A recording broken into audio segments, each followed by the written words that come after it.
meus amores, tudo bom, amores? Bom, hoje eu vou ensinar a vocês a como, colocar essa bolinha e como colocar barulho na tela. É muito bom, gente. Esse barulhinho. E, gente, viram que eu deixei meu celular Tumblr? Se você viu, já vai deixando aí nos comentários. Bom, gente, não estava gravando tantos vídeos porque eu estava viajando esses dias.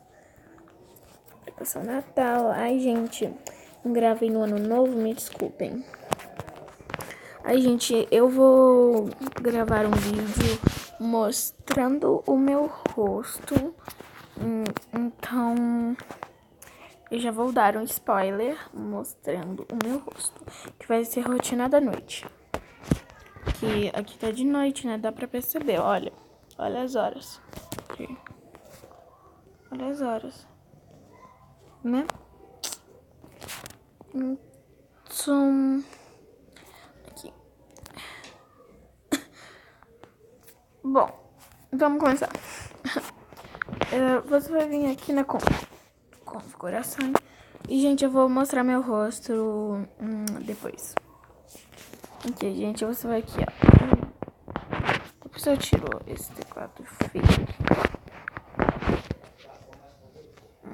Mostrar toques. Você vai pesquisar. Mostrar toques e, vai ativar, né? Agora para colocar som quando clica na tela. Som ao tocar. Aqui. E ativa, né? E, gente, agora eu vou mostrar o meu rosto. Eu vou vir aqui na câmera. Ui, já mostrei. Bom, gente, essa daqui sou eu.